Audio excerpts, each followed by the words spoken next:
زندگی میں چاہے وہ ڈیسک ٹاپ ہو، ہماری ڈیسک ہو، یا ہماری زندگی کے معاملات ہوں، وہ اس کو ہم اتنا کلٹر کر لیتے ہیں، اتنا اس میں پریشان ہو جاتے ہیں کہ ہم مسائل پیدا کرنے کے بعد خود حل نہیں کر پاتے کہ کون سا مسئلہ پہلے، کس مسئلے کو کیسے، اور ان ساروں کو کیسے حل کروں۔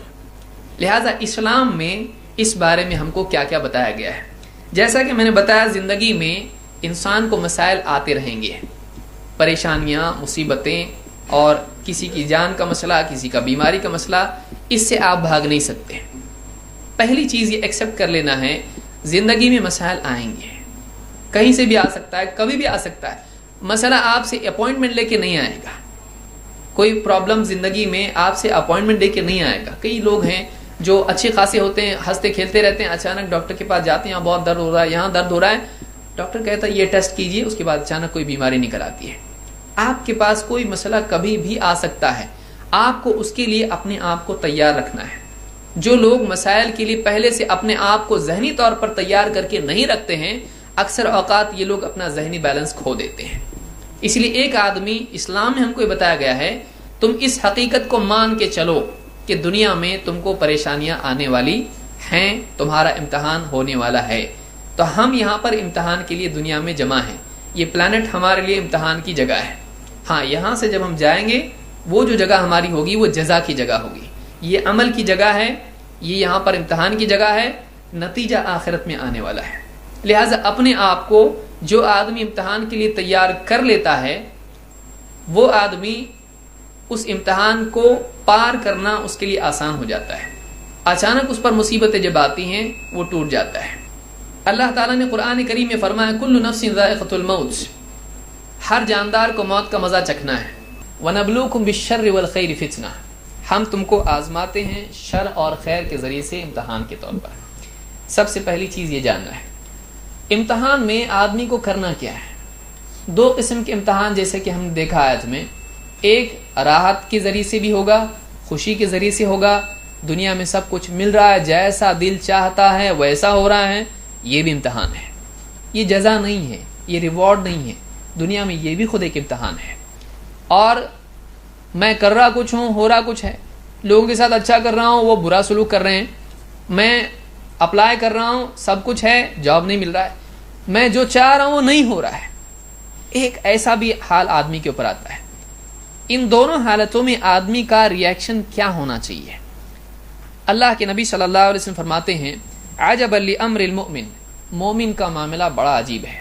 جو آدمی اللہ پر اور آخرت پر، مرنے کے بعد اللہ تعالیٰ نے جو جنت جہنم بنائی اس پر ایمان رکھتا ہے، وہ اسلام کو ماننے والا ہوتا ہے، اس کو مومن کہتے ہیں۔ عجبا لامر المؤمن، مومن کا معاملہ عجیب ہے۔ ان امرہ کلہ خیر، اس کا سارا معاملہ بھلائی کا ہی ہوتا ہے، اس کے ساتھ جو بھی ہوتا ہے، وہ زندگی میں جو بھی کرتا ہے وہ بھلائی ہی ہوتی ہے۔ ولیس ذاک لأحد الا للمؤمن، اور یہ چیز مومن ہی کو نصیب ہوتی ہے۔ ان اصابتہ سراء شکر فکان خیر اللہ، آپ فرماتے ہیں کہ اس کے ساتھ میں اگر اچھے حالات پیش آتے ہیں، اس کے ساتھ اگر راحت اس کو ملتی ہے، اچھے حالات اس پر آتے ہیں، وہ اس میں ان حالات میں شکر کرتا ہے، گریٹیٹیوڈ، اللہ کا شکر کرتا ہے، اللہ تو نے بہت اچھا کیا، میرے ساتھ یہ کیا۔ جب اس سے اچھے حالات اس پر آتے ہیں، وہ اللہ کا شکر کرتا ہے، اور یہ شکر کرنا اس کے لیے اچھا ہی ہوتا ہے، کیونکہ اس پر اس کو ثواب ملتا ہے، نعمت بڑھتی ہے۔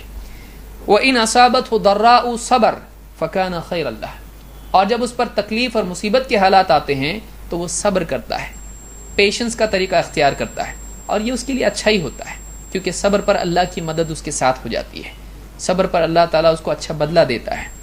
اور یعنی یہ دونوں حالات جو مومن پر آتے ہیں، اس حدیث سے معلوم ہوتا ہے کہ ہر انسان پر دو حالات آتے ہیں، راحت کے اور تکلیف کے۔ راحت کے حالات میں آدمی کا ایٹیٹیوڈ کیا ہونا چاہیے، اس کا رسپانس کیا ہونا چاہیے؟ جب بھی اچھے حالات آپ پر آئیں، آپ کو یہ کرنا چاہیے، اللہ کا احسان ہے، اللہ تعالیٰ تو نے بہت اچھا۔ اچھے حالات جب اس پر آئیں، اس کو چاہیے کہ وہ شکر کرے اللہ تعالیٰ کا، یہ اس کے لیے خوشی پیدا کرے گی۔ نعمت کا شکر کرنا یہ آدمی کو اور خوش کرتا ہے۔ اور جب مصیبت آدمی پر آتی ہے، تکلیف اور پریشانی اس پر آتی ہے، اس پر صبر کرنا۔ صبر کیا ہے؟ ایک آدمی کا اپنے آپ کو ریسٹرین کرنا، اپنے آپ کو سپریس کرنا صبر نہیں ہے۔ اپنی انرجی، ڈاکٹرز بھی آپ کہتے ہیں، سائیکیٹرسٹ بھی آپ کو کہے گا، آپ جتنا اپنے آپ کو سپریس کرو گے وہ آپ کے اندر دب جائے گا، لیکن اس کے بعد سپرنگ کی طرح باہر آئے گا. تو بہت سارے لوگ جو اپنے ایموشنز کو دبانے کی کوشش کرتے ہیں وہ آج نہیں تو کل کہیں نہ کہیں نکلے گا.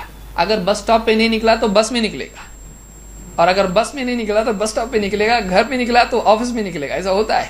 کوئی دوست بولتا ہے کیا ہوا اس کو آج ایسے کیوں کر رہا ہے، کاٹنے کو دوڑ رہا ہے. کوئی بولتا ہے ارے اس کی بیوی سے آج اس کا جھگڑا ہوا ہے. تو وہاں کا یہاں نکلے گا. آدمی وہاں برداشت بیوی کے ساتھ برداشت کر لیا، نہیں برداشت کرے گا تو کھائے گا کیا. تو بیوی کے ساتھ جو اس نے برداشت کر لیا وہ کہاں نکلتا ہے، آفس میں یا مسجد میں. مسجد بہت اچھی جگہ ہے غصہ نکالنے کی.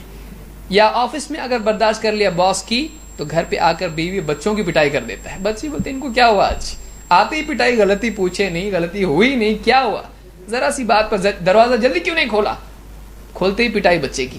تو ایک آدمی ایک چیز کو اگر ایک جگہ دبائے گا اس کو کہیں نہ کہیں وہ نکلے گی.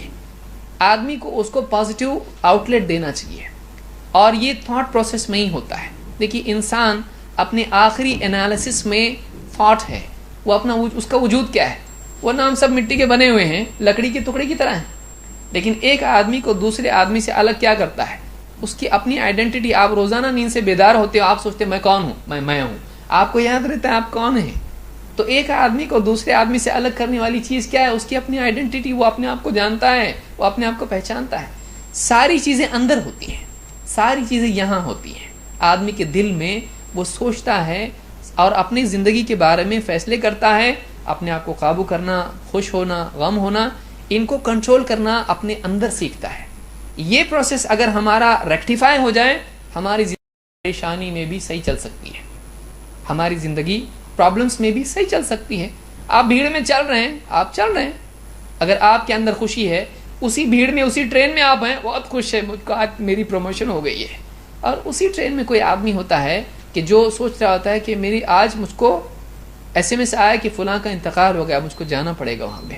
تو ایک ہی ٹرین میں دو آدمی ہوتے ہیں، کوئی خوش ہوتا ہے، کوئی غم ہوتا ہے. اس ٹرین کو معلوم نہیں، وہ بھیڑ میں کوئی پہچان نہیں سکتا ہے، سب اندر ہوتا ہے. ہم کو اس کو ڈیل کرنے آنا چاہیے. جو بھی ہمارے ساتھ ہو رہا ہے ہم اس کو ڈیل کرنا سیکھیں. اس حدیث سے معلوم ہوتا ہے کہ زندگی میں دونوں حالات آنے والے ہیں. تکلیف میں صبر کرنا چاہیے اور خوشی کے حالات میں اللہ تعالیٰ کا شکر کرنا چاہیے.